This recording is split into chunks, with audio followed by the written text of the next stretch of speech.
What's up, everybody? So this is the final movie, the third movie in the zombie trilogy that we were watching. It was my pick, and I picked The Train to Busan. It's a foreign film. It's a Korean film. The story takes place with a father who gets off work and goes home to a house or an apartment, an expensive apartment that his mother and daughter live in. Him and his wife are currently separated, and she wants to go see her mom. It's her birthday, and she brings, she's talking to her mom on the phone and wanting to go see her. She ends up calling the main character of this movie, which is the father, saying, "Hey, bring her here. I want to see her. She wants to be here. You're never around. You're never home." And anyway, he gets off work, goes home, takes her birthday gift. Turns out to be a gift she already had that he bought her before, and then kind of further proves the point that he's not paying attention to her. He's not spending enough time at home. So the next day they go, and on the way there, things start getting a little weird. There's a bunch of weird shit happening, and then zombie apocalypse. Just cut right to the chase. And they have to survive from there all the way to Busan. All because there's supposed to be like changeovers and stuff, and all the other checkpoints have infected people, and they all have to find a way to make it from where they are on the train when it breaks out to where they need to be. All because one person comes in and infects it. Always have to ruin everything. Like always.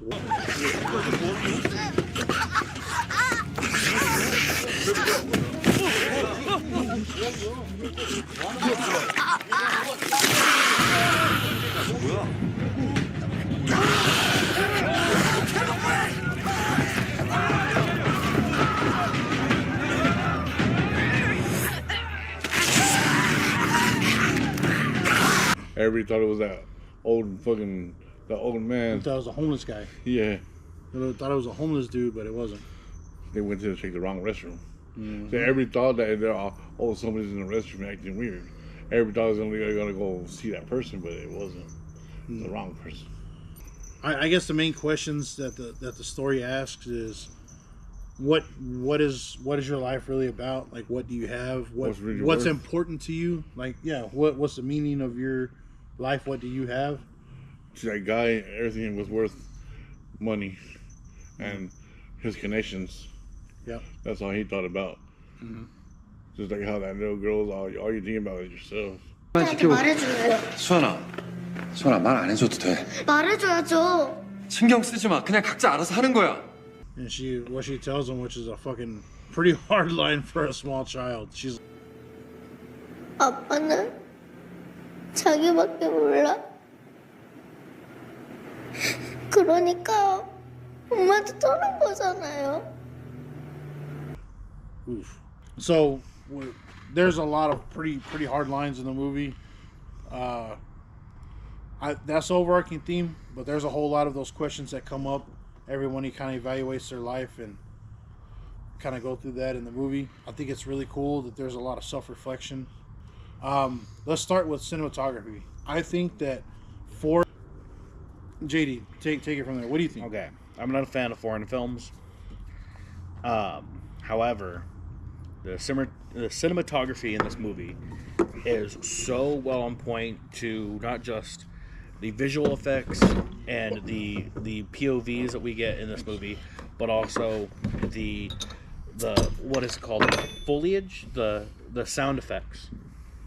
Yeah, the foley of the movie.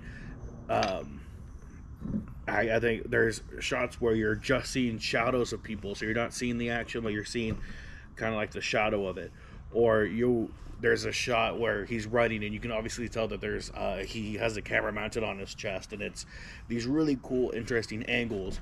Or they decide to like blur the background and really make you focus on the foreground, and it's the way that they were able to do that, so you're constantly changing your point of view. Let me ask you this: are you playing that game of life? Feel it, dude.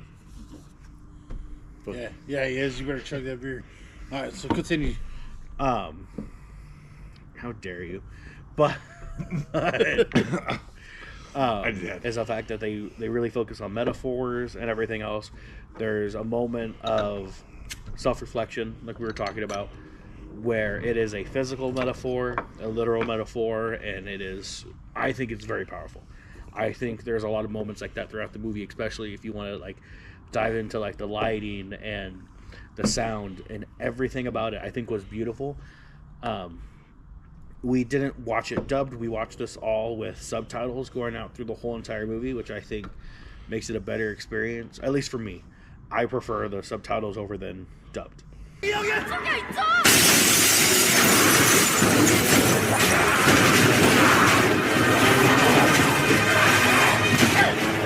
Things that are important are always in focus. There's none of this like stupid shit. The rigging, like you're talking about the rigging of the characters, like there's so many movies where they have the shaky cam and it's like supposed to be representing like chaos as someone's running through. Yeah. But they have it attached. You can tell it's like a waist mount for one of the zombies as he's running. It is what Cloverfield should have been. It's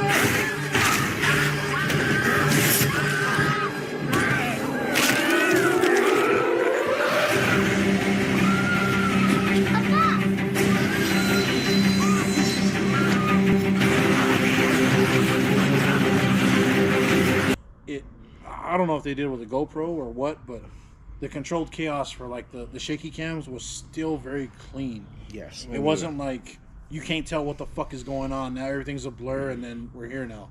It's very well shot. You know, you understand where you're at pretty much the entire movie, and you're not stuck questioning what the fuck just happened. Now there are a few parts where it's vague on purpose, where there's a reveal later. Those parts are vague where you're like, what the fuck happened? But it's obviously because it's part of the storytelling.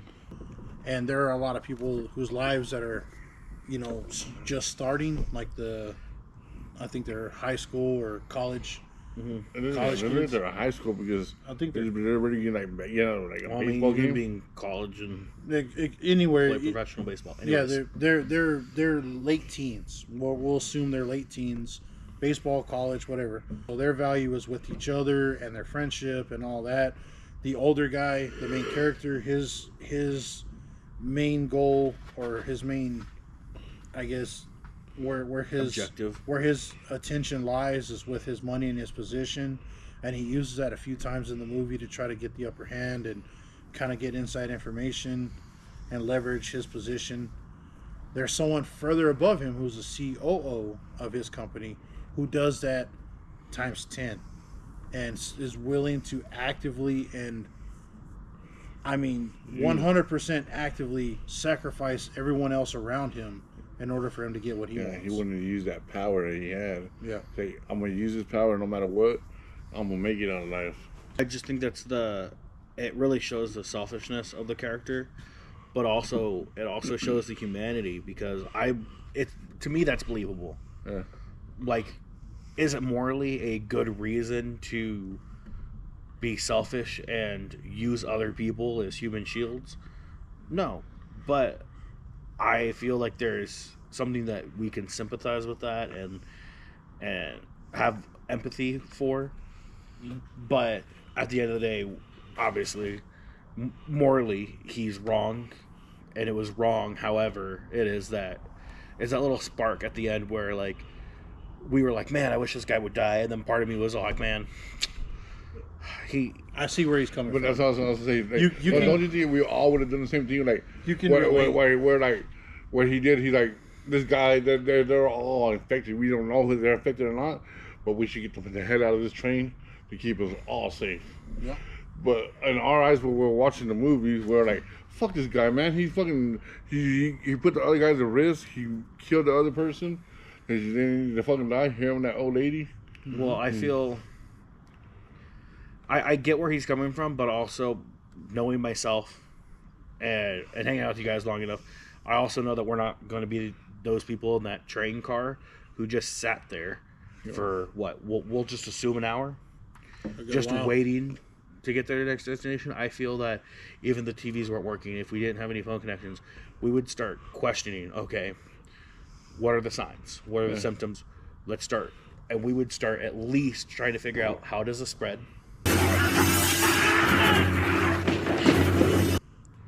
How can we tell if someone's infected? Something that they didn't do when they first all got in that cart, even though that nobody starts turning right away. Nobody searched anybody else. That's what I said. And that would have been the first thing I would have done. If new people came in, the first thing I do, if we're going to keep you in this, I need you to strip butt naked, and we need to check your entire body for bite marks. Yeah. Where's the hot ones? Save the hot ones, which is what we learned at the beginning of this movie, and it does not pay out. So sorry, if you're hot, you're not gonna live. Yeah, if you're like normally like a hot chick that just always manages to make it to the end, no, this is like Not for these you. are Friday the 13th rules. If you're hot or homosexual, you're not gonna make it. This might well just be a bum because that bum made it all the way to the fucking For the guy that everyone completely ignored, that was overshadowed throughout the most of the movie, who no one paid any attention to, was the most humane out of everybody. Because there's nothing he did that was selfish. Mm-hmm. Everything he did was for him plus someone else, or him and the group. Yeah. It was never just him. Yeah. Everyone else was like, oh, well, we got to make it. It's us. Yep. The only two people that were like, that were selfless, that were for the group, It was a gangster. was another father. Yeah, it was another father, another actor that I really like.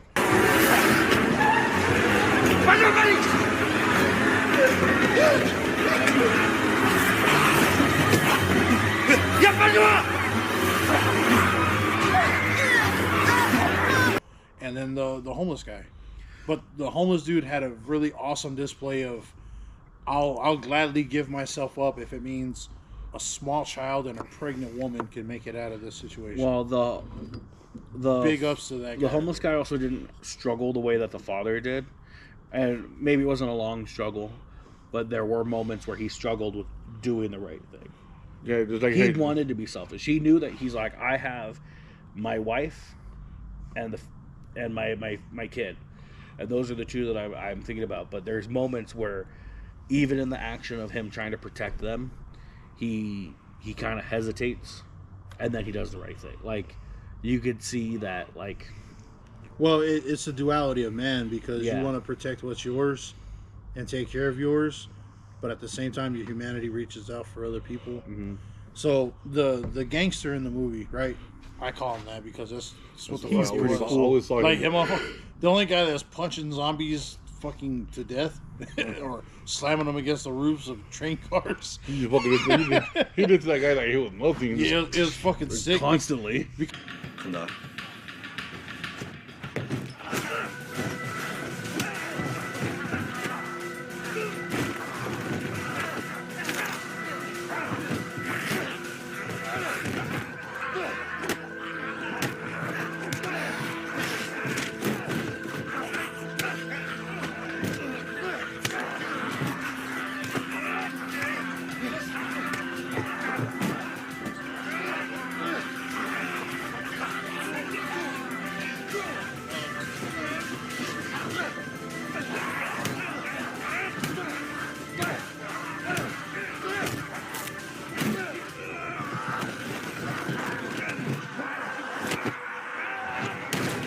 And he did. He punched the absolute fuck out of everything, which was, again, one of my fucking favorite actors, right?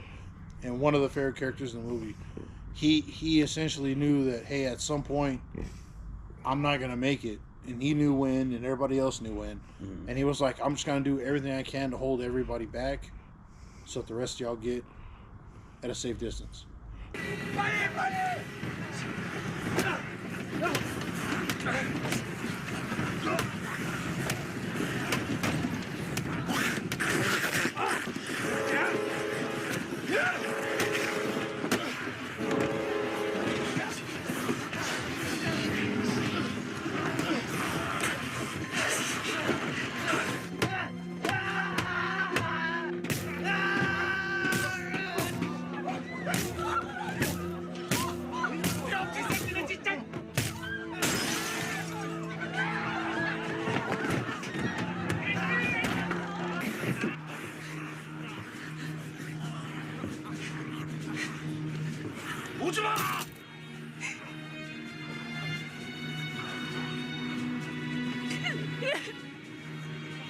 오지 마 저기요.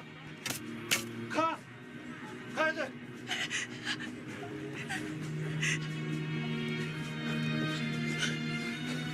야, 쟤 좀 데리고 빨리. 너 가, 이 새끼야 빨리. 가, 이 새끼야 빨리. Just like when it happened when he was holding everybody off on the train. That was fucking sick. Even though he was going through the change, he was still holding on.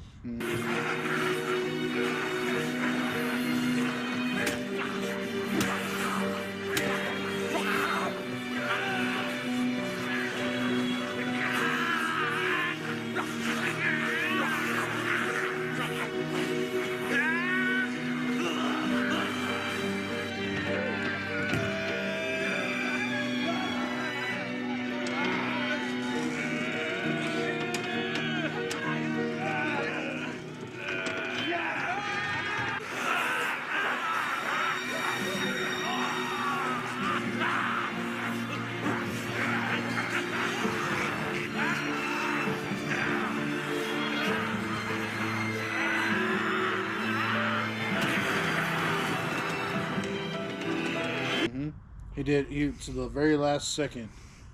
What mattered to him the most was that his wife and his kid, unborn child, was safe, even if he had to leave them in the hands of somebody that he considered to be an asshole. Yeah. Which is what he said. Hey, asshole, get out of here. I got this. But I mean, they even had a moment where he also recognizes that he might be an asshole, but he's also a human who, once he realizes his motive is just to protect him and his daughter, he goes, I can relate. Yeah, because he's protecting him and his wife and his kid. Doesn't make him any less of an asshole, but... No, it does. It riled a lot of people up. I was expecting, because when I mentioned this to JD's like, I'm not a big fan of foreign films, and I don't like dubs, and I don't like this. And I was like, well, I understand that, but I really think you're going to like the movie. And speaking of liking things, well, the cinematography was very good. The zombies, they were fast zombies. They weren't the slow ones. They were like T-Rexes. Their vision, their attack was based on their movement, vision. When there was movement or somebody they perceived to be alive, they would attack them. You know, just like when they fucking figured out, oh, it got dark, and they fucking just lost them. Like, what? Yeah, there's a point where they lost their ability to, I guess, sense where people were when they were going through tunnels, and they figured it out. And they're like, oh, we can work around this. If there's sound, because they can't see, they'll react to the sound. They don't go off of vision. So it's really good in that sense. I really like the zombie designs. They're just people that were kind of blue, veined up. Well, kind of like the smoky lenses they use for contacts. Yeah, those are really, I like those contacts. They're like the milky eye. I thought it was cool, man. I like how some of them would turn like real quick, and some would just take a little bit to like. Kind of depending where they were bitten. Yeah. Like if someone was bitten on the hand or like lower down on the body, like on the legs. But if they were bit like near the femoral artery or the neck or somewhere on the chest, they would turn like really fast. Yeah. So it kind of shows how it enters the bloodstream, how quickly it goes through the body, and it affects your brain. What about the music, the score? What did you guys think about the? We don't talk about the music enough on a lot of these. This one, and I literally pointed out as it was happening, was there's a really emotional scene where we get no audio from the scene except for the soundtrack. And I think it builds to the scene a little bit more because you don't hear anything. You don't hear the trains. You don't hear the birds. You don't hear the wind. It is dead silent except for the score that is going on in the background. And I think it's really cool and how that in itself tells a story. Show me, don't tell me. Right? Yeah, because like that was really good. The biggest negative about this movie, and it made me laugh, is the main character cannot cry. Oh yeah. All right. Well, I think it was a good performance up until the point where he had to cry on camera. Maybe he was just an ugly crier. I don't care. It was bad. That was bad. Yeah. Well, look, It wasn't. He's not getting an Oscar for crying. I'll say that. If even the little girl but cried as for yeah, dude, especially at the end. Yeah. Especially at the end, she gave a fucking really good. She was screaming dad like the whole time. Oh, anyway, This wanna movie spoil the does movie. make me think maybe we should start hitting our kids.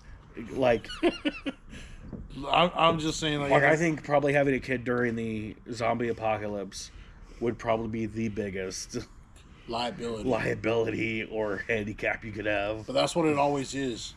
It's what it always is. The children are always clumsy. They do dumb shit. They get in trouble. They put themselves in positions that are compromising.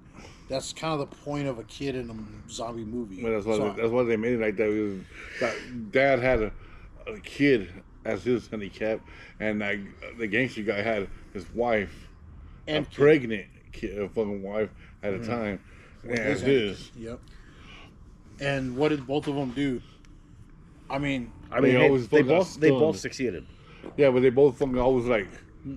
They always fucking froze for some fucking reason. the goal of every man on this train that had family was to protect their family and make sure they made it out, regardless if they lived or not. Yeah. Which, I mean, who the fuck doesn't, as a man, right? Not just human being, but as a man particularly, who doesn't feel like, yeah, I could fucking die doing something cool, right? I don't have to have a cinematic death, but if I died and my death is a sacrifice that's meaningful for my family or someone else to live, it's a fucking hero's death. Who doesn't want that? Yeah, I also feel like that's just like internally built in every man. That's what I'm saying. As a man, who doesn't want that? Women are like, all y'all think about is whatever. I'm like, I sit there at night, I'm like, man, what if there was an apocalypse and I sacrificed myself and 90 people got away? That'd be sick. Because let's be honest, everybody sat in like a classroom setting where you look around and you go, all right, table, chair, that lamp, like you look at stuff that you go, I could use this to defend myself. I could do this. Like, I'm going to take this ruler and I'm going to shove it. Like it's stuff like that where I'm like, I don't know what it is about the male genetics, but it is, from what I'm told, it enhances the second you have a kid. What I will tell you this. There's one part in the movie, and it doesn't matter. Every time I watch it, doesn't matter how many times I'm tell people about it. But when I see it, I don't want to give it away, because when you watch it, I want it to be as powerful for y'all as it was for other people that I talk to. There's one part in the movie, it's near the end, it is a fucking gut punch for a few reasons. And it's a compound, obvious reasons. It's a compound scene, but part of that compound scene, a slice of that, is where it's like he realizes the most important part of his life, and then he remembers the most vulnerable person in his life. And I'm like, so he's like, my death, my sacrifice, my this, my that, it's worth it. Yeah. And I'm like, And this is where, again, and in that scene that you're talking about, I'm going to also highlight of why this movie is so great, because you have that storyline mixed with the visuals, mixed with the audio or lack thereof. it's cinema, dude. And it is so great because, it is a multi-person point of views that we're switching from. It is wide shots, close-ups. It is, we're only showing like shadows of stuff. We are doing we start with audio, we start to fade into just the soundtrack. And I think it builds this emotion because in situations, in high stress situations, and I don't know how many people experience high stress situations like this, but usually in high stress situations, sometimes your hearing will go out. It is just something that your hearing just cuts out, and I think that's really what this is portraying, is that it is such a powerful thing that almost the whole world kind of mutes. It stops because what you're thinking and what he's thinking and what he's seeing, it's everything, because that's the last of his memory. And I'm like, fuck yeah. I feel like you could tell the story, the same exact story, in a couple different ways, but when you tell it with such attention to detail and such movie magic, I guess you would call it, it makes up. Because honestly, I feel like if we did not have the visuals or the makeup, the team that worked on this movie, I feel it wouldn't be as good. Yeah. I feel like the storyline by itself could not stand up without everything working together. I agree. But we'll leave it at that part. What was your favorite part, the funniest part, and what else part did you like? Oh, what was our Your funniest part that you thought it was, and then your favorite part out of the whole movie. Two things. The funniest part of the movie? Yeah. I got mine. I know. And what was my favorite part? Yeah. This is gonna sound really sappy, but my favorite scene in the entire movie is the very end. The what we were talking about at the all visual, no audio, just a score. That was my the shadow. The shadow part where he just that's all you saw at the end. Is the shadow part. That was my favorite part. I was gonna say that's my favorite part. The funniest part I thought it was when that guy told that little kid, "I made that." Dude, it was such a good line. I agree. You know what? I agree. It was such a cocky moment, and it made all of us laugh. The part I wish I would have seen the gangster as a fucking zombie. That would have been fucking awesome to see. Yeah. When we saw the old lady, well, I would have said I would like to see though. But I'm not trying to spoil anything, but yeah, if we would have seen some of the possibilities, it would have been pretty sick. Yeah. But I also feel like that's the reason they didn't include it. See, I think he would have busted the It's because because the last time you see him is as a hero, yeah, and you don't want to see him as defeated. Yeah. For this movie, we really need to infect you with this virus. They're all to do this, and you're all like, you know what? You're good. We got it from a lab in China. All right. From this bat all right. So Yeti, what do you rate this movie? That's what I'm saying. Film foot. I think five? like if you guys couldn't tell at this point, out of 5. If you couldn't tell at this point, this Train to Busan movie was just a dumb zombie movie to most people. I thought it was not a dumb zombie movie. I thought it was a pretty good one. I thought it had a good message. I liked it. I really didn't think it would go over as well as it has, but I think it has because we keep talking about it. Yeah. All the other ones we kind of breezed through. So, Yeti, out of 5, what do you give this movie? 4.5. 4.5? I'm the same. I give it a 4.5 out of 5. I think I have to give it a 4.5. Like they're unanimous. I don't think you can really go any lower. I don't know what it would be to be a full 5. It is a pretty good movie. But I have to say, this was a great pick. Thanks. I think this won the zombies.